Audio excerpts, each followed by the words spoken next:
तभी कहता हूँ ईडियम का आंसर मेरे से ईडियम में ले लो, एक साथ पढ़ लो, टाइम बचेगा आपका भी और मेरा भी। मुझे भी लगेगा मैं कुछ कर रहा हूँ और आपको लगेगा कि आप मेहनत कर रहे हो। देखो ये लिखा 40 विंग्स, ये रहा, ठीक है। सिया राम एवरीवन, सबको राम राम, जय सिया राम। हमारे यूट्यूब चैनल पे भैया बने रहो, बहुत बढ़िया बढ़िया 3 सीरीज चल रही है, जिससे आपके इंग्लिश में बहुत बढ़िया मार्क्स आ जाएंगे, बहुत अच्छे खासे मार्क्स आप ले जाओ। 3 सीरीज चला रखी है। पहला है कॉन्सेप्ट 101, जिसमें ग्रामर के मोस्ट रिपीटेड कॉन्सेप्ट मैं आपको पढ़ा रहा हूँ। दूसरा है आपका निचोड़ सीरीज चलाई हमने वोकैबलरी की, जिसके अंदर वोकैब के सबसे ज़्यादा रिपीट होने वाले वर्ड आपको कराए गए हैं, और ये वर्ड लिए गए इंडिया की 4 फेमस किताबों में से। और तीसरा सीरीज जो आप चल देख रहे हो ईडियम्स की, इसमें क्या करेंगे हम 2023 के सारे ईडियम खत्म करेंगे। और आज हमारी क्लास नंबर 3 है ये, और हम 40 ईडियम उससे पहले कर चुके हैं, 41 ईडियम में पहुंच चुके हैं। लगभग 200 ईडियम है आपके। हर ईडियम को एक्सप्लेन करूंगा जैसे मैं करता हूँ डिटेल के साथ। आओ पढ़ाना शुरू करता हूँ। एट क्रॉस पर्पस, एक ईडियम ये है और एक होता है आपका क्रॉस वंस माइंड। एक ईडियम ये भी बनता है आपका, पहले इसका देख लो। क्रॉस वंस माइंड का मतलब है थिंक अबाउट समवन और समथिंग, किसी के बारे में सोचना है। एक ये नया ईडियम दे दिया मैंने। एक ईडियम आपका लिखा हुआ है एट क्रॉस पर्पस, का मतलब होता है डिसएग्री, किसी के साथ असहमत होना। डिसएग्री की सेंस में इसका इस्तेमाल करते हैं। आंसर गया डी, आंसर गया डी। इसमें जो बाकी वर्ड्स है उनको देख लो। एम्पलीफाई का मतलब वोकैबुलरी में आता है वर्ड एम्पलीफाई, आईएनजी फॉर्म लिखिए इसकी। एम्पलीफाई का मतलब होता है एनलार्ज, एनलार्ज का मतलब किसी चीज का साइज बढ़ा देना, एनलार्ज समथिंग, ठीक है। तो आंसर डी फॉर दैट के अलावा कुछ और बनता नहीं है। बाकी वर्ड बहुत सिंपल है, कैच कर लोगे। एसएससी के बच्चों इतने छोटे छोटे वर्ड बताने लग गया तो गुजारा क्या चलेगा। N unreal hope on your part, unreal hope का मतलब आंसर जो देख लो, पाइप ड्रीम जाएगा इसका answer. Unreal hope, unreal hope के जो बाकी ईडियम बनते हैं वो कौन कौन से हैं मैं लिख देता हूँ यहाँ पे। एक बनता है इसका डे ड्रीम, दैट्स कॉल्ड रेवरी।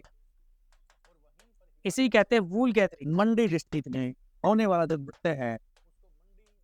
और इसी कहते हैं जो लिखा हुआ है अ पाइप ड्रीम।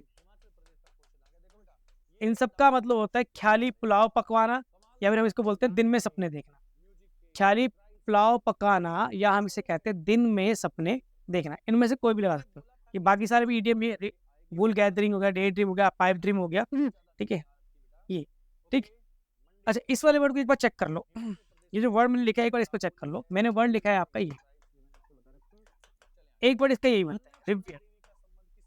दोनों में फर्क है यार, इसमें एक आई लेटर एक्स्ट्रा लिखा हुआ है।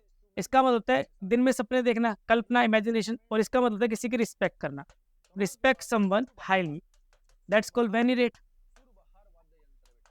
ठीक है। स्टीम, ठीक है। किसी की बहुत ज्यादा इज्जत करते हो तो आप इस शब्द का इस्तेमाल करोगे, और दिन में सपने देखने के लिए इस वाले शब्द का इस्तेमाल करोगे। ऊपर वाले का मतलब होता है इमेजिनेशन में जी रहा है दिन पे बंदा, काम वाम करता नहीं और करोड़ोंपति बनने के सपने देख रहा है, तो ये वाला आंसर। आप अपने मम्मी पापा की बहुत रिस्पेक्ट करते हो, भगवान की तरह पूजा करते हो, तो ये वाला वर्ड, ठीक है।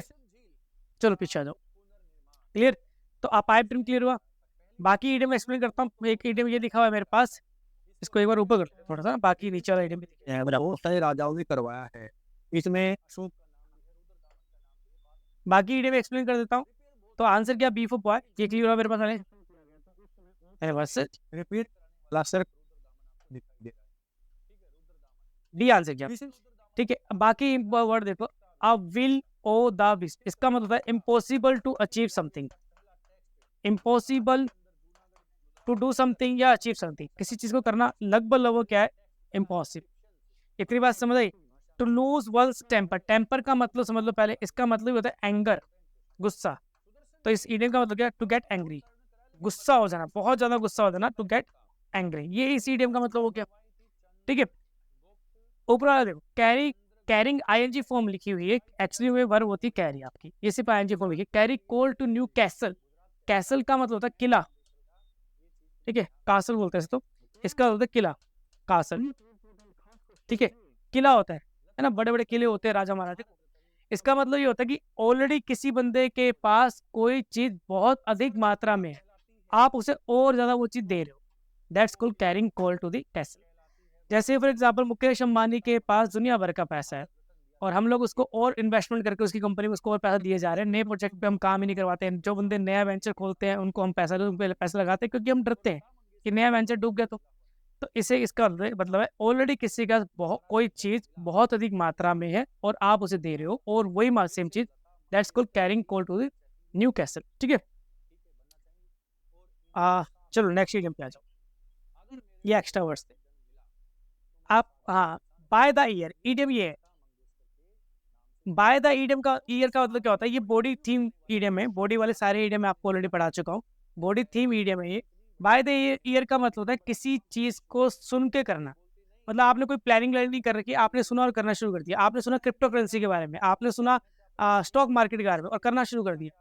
आपने ना उसके बारे में उसकी R&D करी, है ना उसके बारे में ढंग से पढ़ा ना कुछ, और सुना और करना शुरू कर दिया। That's called by the ear. सुन के किसी बात को करना। तो आंसर क्या? बी।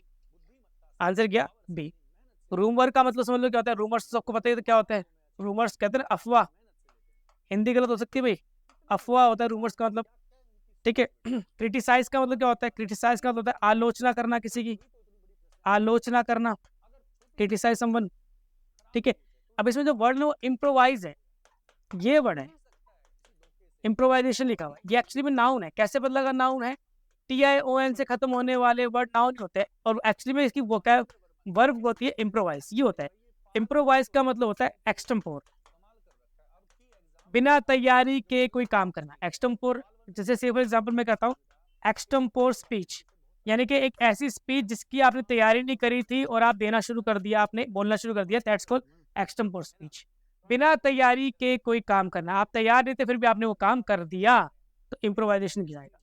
ठीक है। बाय द ईयर का मतलब होता ही है सुन के कोई काम कर लेते हैं हम, बाकी सुना और करना शुरू कर दिया।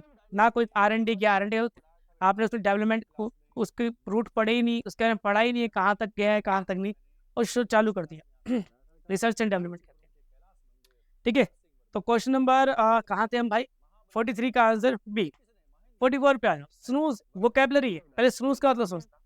स्नूज का मतलब होता है कैटनैप। इसे कहते हैं 40 विंग्स। आगे इसका ईडियम पढ़ने को मिल जाएगा 40 विंग्स वाला। ये भी ईडियम है, ये भी ईडियम है। दोनों का तीनों ईडियम हो गए, एक, दो और एक स्नूज, एक वर्ड है। कैटनैप, 40 विंग और स्नूज, तीनों का मतलब है अ शॉर्ट स्लीप।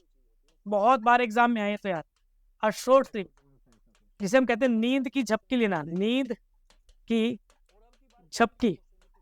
भाई आप पढ़ रहे हो, AC बहुत कूलिंग कर रहा है घर के अंदर, और आपको पढ़ते पढ़ते 10 मिनट के लिए 20 मिनट के लिए आपकी आंख लग गई। That's called snooze. और नींद की झपकी लेना, कुछ भी कह सकते हो, कैटनैप। अब एक कहानी समझना, ये स्नूज वर्ड देखा कहाँ पे? आपने स्नूज वर्ड कहाँ देखा? अलार्म में आया होता है।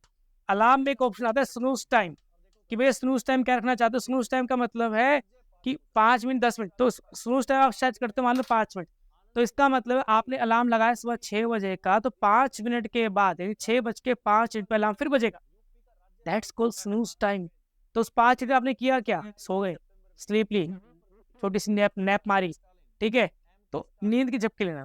यू स्नूज यू लूज, इसका मतलब अगर आप सोए तो आप हार जाओगे। ठीक है। इसका आंसर आएगा if you are not alert you are likely to miss opportunity. अगर आप अलर्ट नहीं हो तो आप अपॉर्चुनिटी मिस कर दो। इसके अलावा कुछ नहीं होता। ठीक है भाई। हाँ, चलो अगले पे आ जाओ। ये 40 विंग्स और कैटनैप याद रखना, ये भी ईडियम है। Through every reach Alexander always save for a rainy days. Rainy days का समझना क्या होता है? रेनी डेज का मतलब होता है बैड डेज, बुरे दिन, बैड डेज, गरीबी भरे दिन, जब हमारे में खाने पीने के पैसे नहीं है। अक्सर हमारे मिडिल क्लास के लोग क्या करते हैं, बुरे दिनों के लिए पैसे को सेव करके रखते हैं, ताकि भगवान ना करे कल को प्राइवेट नौकरी करने वाले बंदे की नौकरी चल जाए तो दूसरी नौकरी ढूंढने में टाइम लगेगा, तब तक करेंगे क्या? खाना कहाँ से खाएंगे? उसके थोड़ी सी सेविंग्स करते हैं। That's called I am saving money for my rainy days, कि मेरे बुरे दिनों के लिए पैसा सेव कर रहा हूँ, बैड डेज। ठीक है। कहाँ गया? ये रहा, सेव मनी फॉर इट। ठीक है, सेव मनी फॉर इट। बाकी सब नॉर्मल वर्ड है। लीव्स लाइक ए माइजर का मतलब ही होता है आपका, ऑलरेडी इसके सिनोनिम करा चुका हूं, कंजूस होता है इसका मतलब। माइजर का मतलब भी आपका कंजूस होता है। एक्यूमुलेट का मतलब भी होता है आपका इकट्ठा करना, गैदर, इकट्ठा करना। ठीक है, ये वो क्या बता रहा हूँ। ठीक, जहाँ जहाँ वर्ड्स जो मेरे को लग रहा है कि आपको बताने चाहिए वो बता रहा हूँ हाथ की हाथ। His voice get on my minus, get on, one's nerve, ये एक्चुअल इडियम ये है एक इडियम। इसका मतलब किसी को बहुत ज्यादा इरिटेट कर देना, परेशान कर देना।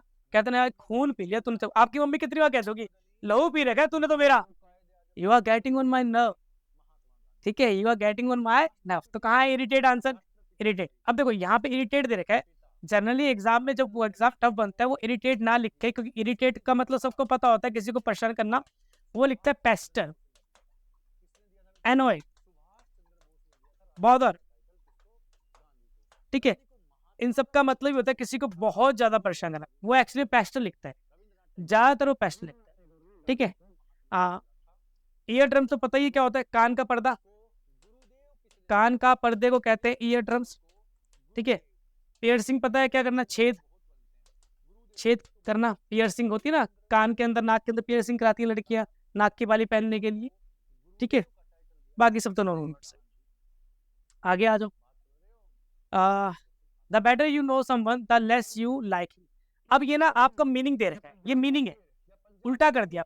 अगर आप नोटिस करो पहले क्या दे रखा था उसने, यहाँ देखो मैं समझाता हूँ। यहाँ उसने दे रखा है ईडियम, और इस ईडियम का मीनिंग बता रहे हैं, 4 ऑप्शन दे रखे हैं। यहाँ उसने उल्टा कर दिया, यहाँ उसने दिया मीनिंग और 4 ईडियम दे दिए, चारों में से एक को देना है। ठीक है, सेफ फॉर एनी डे अभी अभी बताया, तो ये तो नहीं हो सकता। स्पिल द बीन्स, इसका ऑलरेडी बता चुका हूँ। Let the cat out of the bag, इसका मतलब खुलासा कर देना। कोई सिगरेट आपके पास था, उसको आपने क्या कर दिया, खुलासा। यानी कि इसका आंसर क्या, रिवील। इसका मतलब हो गया रिवील, आंसर नहीं रिवील हो गया इसका मतलब। The elephant in the room, और पहले इसका आंसर ले लो, इसका आंसर डी है। The better you know someone the less you like him. Familiarity breeds content, content का मतलब होता है घृणा करना, किससे, घृणा करना। ठीक है, अब जितना आप सामने वाले जानते हो उसको उतना ही आप उसको कम पसंद करोगे, क्योंकि आपको उसकी बहुत सारी बुराइयां पता लगती चली जाएंगी और आप बोलोगे बंदा तो खराब है, मैं तो इसको सही समझता था। तो आंसर जो डी फॉर दिल्ली गया। अब इसमें जो एक ईडियम है वो मुझे एक्सप्लेन करना है, the elephant in the room, ये वाला ईडियम एक्सप्लेन करना है। चलो इसका एक बार क्लीन कर दो सारा। आंसर बी है, आंसर क्या है इसका, डी फॉर दिल्ली। ठीक है भाई, है क्वेश्चन में चला गया हाथ क्या। ठीक है, अब मुझे जो एक्सप्लेन करना है एक ईडियम एक्स्ट्रा, वो ये करना है, ये वाला आंसर ये एक्सप्लेन करना है मुझे। The elephant in the room का मतलब होता है एक बहुत ऑब्वियस प्रॉब्लम, जो सबको पता है कि ये समस्या है, लेकिन कोई भी इसके बारे में डिस्कस नहीं कर रहा, हर कोई उस समस्या को अवॉइड कर रहा है। That's called elephant in the room. यानी कि मैं इसका मीनिंग लिख सकता हूँ, एन ऑब्वियस ठीक है, like problem that is non, an obvious problem that is avoided by everyone। हर कोई जानता है उस समस्या के बारे में, लेकिन कोई बात नहीं करता, हर कोई अवॉइड करता है। हर कोई इस बारे में, समस्या के बारे में अवॉइड करता है। जैसे मैं मतलब हमारे देश में इस समय 2 बड़ी बड़ी ऑब्वियस प्रॉब्लम है, यानी कि मैं कह सकता हूँ वो दोनों क्या है, एलिफेंट इन द रूम। और मीडिया और बड़े बड़े यूट्यूबर्स उनमें से कोई भी उसके बारे में बात नहीं कर रहे हैं। और वो 2 समस्याएं, सबसे पहली समस्या है कि इस समय देश मतलब कहते हैं ना एक आग के उसमें बैठा हुआ है कि बहुत ज्यादा हिंदू मुस्लिम हो रखा है। पहली समस्या तो ये है कि धर्म के नाम पे देश बहुत ज्यादा गड़बड़ चल रही है। दूसरी समस्या जो देश के अंदर सबसे ज्यादा चल रही है वो है अनएम्प्लॉयमेंट। बहुत ज्यादा अनएम्प्लॉयमेंट है देश में, जिसके बारे में कोई बात ही नहीं करना चाह रहा है। तो the elephant in the room. अच्छा, एक ईडियम और बनता है, वो ईडियम होता है अबुल इन अ चाइना शॉप। शायद ये है, इन अ चाइना शॉप है या इन द चाइना शॉप है, मैं एक बार चेक कर लेता हूँ। अबुल रेजिड्यूअल को हम लिखते हैं से। तो ये राम, फोल्डिंग होते हैं बच्चे, ये फोल्डिंग होते हैं, ये होते हैं लॉन्गेस्ट, ये होते हैं लॉन्गेस्ट। ये a bull in china shop, article ही नहीं आएगा। अबुल इन चाइना शॉप, इसका मतलब क्या है, इसका मतलब होता है एक बहुत ही ज्यादा केयरलेस इंसान जो चीजों को तोड़ता रहता है या चीजों को खराब कर देता है। सिंपल भाषा लिख लो, careless person, a careless person. सत्यानाशी होता है इन शॉर्ट, ये सत्यानाशी लोग होते हैं इसकी बिल्कुल खत्म कर दें कहानी। ठीक है, और सी का मतलब ये लिखा हुआ है, ये सी का मतलब लिखा हुआ है। ठीक है भाई, अगले पे आ जाओ 48। I really don't want to pour cold water, ये राइट है, पोर कोल्ड वाटर। पोर का मतलब होता है उड़ेलना, कोल्ड वाटर इसका एक्चुअल मीनिंग पता है क्या होता है, इसका एक्चुअल मीनिंग होता है किसी को डिस्करेज करना। ये इसका एक्चुअल मीनिंग है। अगर आप नोटिस करोगे चारों में से कोई भी डायरेक्ट मीनिंग नहीं दे रखा, हमें रेंज ऑफ वोकैब का इस्तेमाल करना है। आसपास डिस्करेज से मिलता जुलता कोई शब्द अगर हमें मिलेगा हम आंसर कर देंगे। ये गलत हो गया। किसी का राइटिंग पीस थोड़ी खराब करो। राइटिंग पीस का मतलब किसने कुछ लिख रखा है, मैंने कोई कविता लिख रखी है, आपने इसको पॉइंट डाल दिया, ऐसा तो नहीं। दूसरा, रिवेंज का तो बदला लेना, बदला की तो बात ही नहीं हो रही है, बदले की तो बात ही नहीं हो रही है, ठीक है। नेक्स्ट, टू बी क्रिटिकल और डाउटफुल, टू गिव गूज़बम्प, नहीं गूज़बम्प थोड़ी दे रहे हो किसी को, आप डिस्करेज कर रहे हो, तो आंसर ये रहा। टू बी क्रिटिकल और doubtful of a plan that someone is excited about, मैं किसी प्लान को लेके बहुत एक्साइटेड हूँ, मैं आपको बता रहा हूँ भाई ये करेंगे, ऐसे करेंगे, वैसे करेंगे, फाड़ देंगे, मजे करेंगे जीवन के, और आप बोल रहे हो नहीं यार, तू जो कह रहा है पॉसिबल ही नहीं है, बेकार की बातें कर रहे हैं। तो आप मुझे क्या कर रहे हो, you are pouring cold water, आप मुझे डिस्करेज कर रहे हो कि यार गलत कर रहे हो, ठीक है। हमारे रिश्तेदार, आप लोग के रिश्तेदार यही करते हो ज्यादातर, आप में से बहुत सारे बच्चों के साथ ऑफलाइन पढ़ाने का एक्सपीरियंस बता रहा हूँ। आप उन्हें बताओ आप सरकारी नौकरी की तैयारी कर रहे हो, वो आपको डिमोटिवेट कर देंगे। अरे किसी की नौकरी नहीं लगती, तू क्या करेगा करके, बेकार की बात है, नौकरी सरकारी नौकरी पैसे दे के लगती है, ऐसा कुछ नहीं है। इंस्पेक्टर लेवल की नौकरियां नहीं लग सकती, ठीक है। बाकी छोटी मोटी नौकरी की मैं बात नहीं करता, लेकिन इंस्पेक्टर लेवल की नहीं लगती, ठीक। ये always consider sincerity, devotion, dedication as the highest priority of a good employ. मतलब इसका मतलब रिया एक मालिक है, वो कैसे एम्प्लॉय रखना पसंद करती है जिसके अंदर ये सारी क्वालिटी हो। क्या क्या होनी चाहिए, सिंसियर होना चाहिए, अपने काम को लेकर सही होना चाहिए, अपने काम के प्रति ईमानदार होना चाहिए। सिंपल सी बात है, बहुत ही बड़े इंसान मांग रहे हैं फेयर एंड स्क्वायर, ये आंसर जाएगा, क्योंकि फेयर और स्क्वायर का मतलब होता है ऑनेस्ट। आजकल ऑनेस्ट लिखता है, वो लिखता है अपराइट, ये लिख लो, बट अपराइट पहले ही बता चुका हूँ, अपराइट लिखता है आजकल वो। अपराइट का मतलब भी होता है बहुत ईमानदार, ठीक है। इवन एंड एन, इसका मतलब होता है once in a blue moon, once in a blue moon. अगर आप नोटिस करो मैं ईडियम का आंसर ईडियम में ही दे रहा हूँ ताकि आपको एक्स्ट्रा ईडियम याद हो सके। Once in a blue moon, दोनों का मतलब क्या हुआ, ओकेजनली, रेयरली, कभी कभार, बहुत ही नामात्र। मैंने आपसे पूछा मंदिर जाता है, आपने बोला sir once in a blue moon, मतलब ना के बराबर, कभी कभार, साल में एक बार, ठीक है। Free and easy, free and easy का मतलब होता है कंफर्टेबल कह सकते हो, है ना, कंफर्टेबल सेंस में कर सकते हो। फर्स्ट एंड फॉरमोस्ट, इसका मतलब होता है मोस्ट इंपोर्टेंट, मोस्ट इंपोर्टेंट, बहुत ही ज्यादा महत्वपूर्ण, जिसको आप अवॉइड नहीं कर सकते। फर्स्ट एंड फॉरमोस्ट का मतलब होता है बहुत महत्वपूर्ण, ठीक है। फ्री एंड ईजी का मतलब रिलैक्स, इन अ रिलैक्स मैन कह सकते हो, रिलैक्स, ये भी लिख लो यार, फिर बोलोगे ये रह गया, रिलैक्स्ड, ठीक है। इंडियन समझ आए, 49 हो गया, आंसर हो गया क्लियर। बता बात करूं मैं आपको, नील की trending on thin ice, simple अगर सेंटेंस लिखोगे ऑन थिन आइस, ये इस वर्ड की आवश्यकता भी नहीं है। ऑन थिन आइस भी आता है कई बार एग्जाम में इंडिया, इसका मतलब होता है इन अ डेंजर सिचुएशन। पिछली वीडियोस देखो, ये तो बहुत ज्यादा कराया हुआ है, पिछली वीडियो में भी क्वेश्चन रिपीट है। प्लेइंग विद अ सांप नहीं, स्केटिंग ऑन नहीं, बाकी बकवास है। इसका मतलब होता है बहुत ज्यादा डेंजरस सिचुएशन में होना। Gate up on the wrong side of the bed, ठीक है। गेटअप का मतलब होता है उठना, wrong side of the bed का मतलब कहते हैं ना, आज सुबह सुबह पहला ही काम, कोई आपकी लाइफ में पहला दिन, आज मान लो आपके सुबह की शुरुआत हुई नहीं, और शुरू होते ही जैसे आप उठे, पहले ही उठते ही डांट पड़ गई, आप क्या बोलते हो, अरे यार सुबह सुबह खराब हुई है, पूरा दिन ही खराब जाएगा, सुबह सुबह खराब हो गया, पूरा दिन ही खराब जाएगा। तो get up on the wrong side of the bed, यानी someone who is having a horrible day, ये आंसर है। किसी चीज की शुरुआत खराब होती है तो पूरा खराब जाता है, वो है। डिस्ट्रॉय नहीं हो सकता, someone who is having a good day नहीं हो सकता, बैड डे की बात चल रही है। गो टू बेड और गो टू स्लीप नहीं, संभव ही नहीं है। प्रैक्टिकल बातें करोगे तो संभव। Identify the option that can be substitute as the correction idiom, को इडियम कहाँ है, सीधा सीधा दिखाना, क्यों टाइम वेस्ट कर रहा है। एरियल व्यू, ये रहा। अब बर्ड्स आई व्यू होता है, एरियल व्यू पहाड़ी के ऊपर, मैंने पहले बता रखा है, आप एक पहाड़ पर चढ़ जाओ, आपको पूरी सिटी दिखाई देती है, दैट्स कॉल्ड एरियल व्यू, इसे क्या कहते हैं, एरियल व्यू। अब बर्ड्स आई व्यू कहाँ है, ये रहा answer, a bird's eye view. Words of same feather बहुत आता है एग्जाम में, पिछली क्लास में डिस्कस किया था। वर्ड्स ऑफ सेम फेदर का मतलब दो ऐसे इंसान जिनकी हैबिट सेम है, सोचने का तरीका, खाने का, पीने का, उठने बैठने का, सब सेम है। जो आपको पसंद है वो मुझे पसंद है, आप बीजेपी को पसंद करते हो, मैं बीजेपी को पसंद करता हूँ, आप कांग्रेस को पसंद करते हो, मैं कांग्रेस को पसंद करता हूँ, आपको राजमा चावल पसंद है, मुझे राजमा चावल पसंद है, आपको डोसा पसंद है, मुझे डोसा पसंद है, आप नॉनवेज के सख्त खिलाफ हो, मैं भी नॉनवेज के सख्त खिलाफ हूँ, that's called words of same feather, है ना, अल्टरकेशन कहते हैं इसको। नहीं यार, अल्टरकेशन कहाँ से, अल्टर ईगो, सॉरी, इसे अल्टर ईगो कहते हैं, अल्टर ईगो कहते हैं इसको, ठीक है। लास्ट वाला देखो, बर्ड्स ब्रेन। बर्ड्स ब्रेन का मतलब होता है एक गधा इंसान, फुलिश, बेवकूफ इंसान कहते हैं बर्ड्स ब्रेन, ठीक है। फुलिश लिखो, डी फॉर दिल्ली का से ये लिख देता हूँ, फुलिश, मूर्ख होता है एक नंबर का, ठीक है। लास्ट बचा अब बर्ड्स इन ग्लाइडेड केज, इसका मतलब है सोने के पिंजरे में चिड़िया, एक ऐसा इंसान जो जिसके पास बहुत पैसा है, दुनिया भर का पैसा है लेकिन फ्रीडम नहीं, दुनिया भर का पैसा है लेकिन फ्रीडम नहीं, लग्जरी लाइफ जीता है लेकिन फ्रीडम नहीं। A person who has a lot of money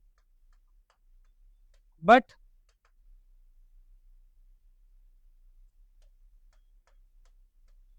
does not have freedom, ये कहानी। एक ऐसा इंसान जिसका पैसा तो होता है लेकिन फ्रीडम नहीं है उसके पास, ठीक है। ऐसे बहुत सारे इंसान होंगे दुनिया में जिनका पैसा तो होता है, फ्रीडम नहीं होती, वो हर चीज को पूछ के करनी पड़ती है, ठीक। तो क्वेश्चन नंबर 52 खत्म हुआ, आगे आ जाओ 53 पे आ जाओ। देखो खत्म हुआ ही सीजीएल में, अब देख लो भाई, सीजीएल 2023 में टोटल कितने ईडीएम आए थे, 52 ईडीएम आए थे, किसको मिला के टियर 1 प्लस टियर 2 दोनों को मिला के 52 ईडीएम आए थे, ये खत्म हुआ। हमने कोई सीजीएल पोस्ट सीपीओ तो करना नहीं है, हमने करने एसएससी, हमने करने 2023 के सारे ईडीएम, चाहे डीटी प्लस बी क्यों, चाहे एफसीआई क्यों, चाहे एसएससी क्यों, चाहे बैंक क्यों, हमने सारे खत्म कर देने, 2023 का खात्मा करेंगे। तो सीजीएल खत्म हुआ, सीपीओ चालू हो गया। आ जाओ, bring to book. Bring to book का मतलब होता है किसी को पनिशमेंट देना, पनिश समवन, दैट्स को ब्रिंग टू बुक, ये आंसर, पहला ही आंसर है, पनिश समवन, और कुछ नहीं बनता। आगे आ जाओ, bad blood. Bad blood already blood वाले सारे इडियम कर चुके हैं पिछली क्लास में, क्लास नंबर 2 में देखो, बैड ब्लड, कोल्ड ब्लड, ये सारी बातें कर चुके हैं, ठीक है। बैड ब्लड का मतलब होता है दुश्मनी, हॉस्टिलिटी, कहाँ है, पुअर ब्लड सर्कुलेशन, अरे चलना, पुअर ब्लड सर्कुलेशन, बेवकूफ समझा हुआ है। ईडम का आंसर यार ये तो रियल कंडीशन दे रहा है, हॉस्टिलिटी, बैड ब्लड। और कोल्ड ब्लड भी ऑलरेडी बताया था पिछली क्लास, आके देखो यार, कोल्ड ब्लड का मतलब होता है जानबूझ के किसी काम को करना, इंटेंशनली डू समथिंग। आपने दोस्त के खींच के थप्पड़ मार दिया, ये कोल्ड ब्लड है, जानबूझ के मारा आपने, ठीक है। और आप बोल रहे हैं गलती से लग गया, भाई जानबूझ के करते हैं लोग बाग, ठीक है। स्प्लिट वन स्लाइड, हाँ ये अच्छा आइडियम है, ये लिख लेना, ये न्यू है, नया आइडियम, नया आइडियम देखने को मिला जाके, 52-54 आइडियम कर लिए तब जाके एक नया आइडियम देखने को मिल रहा है मुझे, ये नया आइडियम है ना, इसको देख लेना। इसका मतलब है जोर जोर से हंसना, जोर जोर से हंसना। इनमें से एक भी आंसर नहीं, लेकिन हम वही है आसपास लेके चलेंगे। स्क्रीम इन पेन, नहीं, दर्द की बात तो हो ही नहीं रही है, सर्जरी की बात भी नहीं हो रही है, ठीक है। ये भी गया, ये भी गया, एक्सीडेंट की बात भी नहीं हो, तो बचा क्या ये। अम्यूज का मतलब होता है मनोरंजन, एंजॉय करना, मनोरंजन, तो आंसर क्या है। लेकिन इसका एक्चुअल मीनिंग क्या है, इसका एक्चुअल मीनिंग है टू लाफ अलॉट, बहुत ज्यादा हंसना, जोर जोर से हंसना, और बहुत ज्यादा हंसना, टू लाफ अलॉट, बहुत हंसने के लिए इसका इस्तेमाल करते हैं। वैसे देखा जाए चारों में से कोई भी एप्रोप्रिएट मीनिंग नहीं कन्वे नहीं कर रहा है, तो हम मिलता जुलता शब्द लेके चल रहे हैं। अम्यूज का मतलब है मनोरंजन, एंजॉय, इसलिए हमने बी आंसर कर दिया, ठीक है। अब मेयर्स नेस्ट, बहुत ही कंफ्यूजन भरी सिचुएशन होती है, ये आंसर है। वैसे इसका आंसर ना एग्जामिनर आजकल के एग्जाम में परप्लेक्स देता है। क्यों देता है परप्लेक्स, क्योंकि परप्लेक्स का मतलब कंफ्यूज होता है। ये वर्ड लिख लो, आजकल ये वर्ड काफी चल रहा है, ये लिख लो वर्ड। अब मेयर्स नेट का मतलब होता है बड़ी कंफ्यूजन भरी सिचुएशन होती है, क्या करे क्या ना करे, जो अभी इस समय बच्चों की चल रही है। सीजीएल 2024 का रिजल्ट आ चुका है, तो आंसर क्या आ चुके हैं, तो कुछ बच्चों के 125 के आसपास नंबर बन रहे हैं, तो कंफ्यूज है मेंस की तैयारी करें ना करें। भैया करो, करो मेंस की तैयारी, अगर आपका प्री नहीं निकला तो अगले साल काम आ जाएगा, है ना। ज्ञान कभी खराब नहीं जाएगा जीवन में, कहीं ना कहीं तो काम आएगा ही आएगा। आगे चलो, रॉक द बॉटम, इसको प्रैक्टिकल टर्म्स और कंडीशन में लगा के देखो। अगर आप एक बोट को पत्थरों से भर दोगे तो क्या कर दोगे, जो बोट का बैलेंस है वो खराब कर दोगे, तो डिस्टर्ब द बैलेंस, जो बैलेंस है बोट का उसको खराब कर दिया। लाइफ का बैलेंस भी लोग खराब करते हैं, ये रहा डिस्टर्ब अ सिचुएशन, कौन सी, स्टेबल। तो रॉक द बॉटम का मतलब है डिस्टर्ब अ स्टेबल सिचुएशन, एक सिचुएशन है आपके जीवन में और कोई आके उसमें खराब कर देते हैं। कुछ लोग होते हैं वो क्या कर रहे हैं, रॉक द बॉटम कर रहे हैं। आप पढ़ रहे हो, काम कर रहे हो, मेहनत कर रहे हो, सामने वाला आके आपको बोल रहा है उल्टा सीधा और आपको पढ़ने नहीं दे रहा है, तो ये वो क्या कर रहा है, रॉक द बॉटम, कि भाई ऑलरेडी इतना अच्छा फ्लो बना हुआ है, क्यों खराब कर रहा है। Have you heart in your mouth, कहते हैं भाई हिंदी में, भाई मेरा तो कलेजा बाहर आ गया था।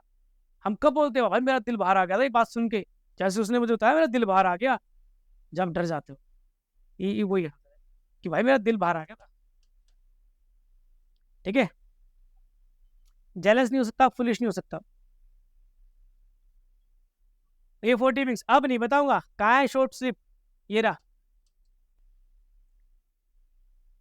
चलो आगे, बहुत ईडियम है, 200 प्लस ईडियम होंगे कम से कम, लेकिन वही है, अब मैं सोच रहा हूँ आधे आधे घंटे की वीडियो बनाऊं ताकि आप लोग उतना कराओ जितना आप कर सको। आधे आधे घंटे की वीडियो काफी है।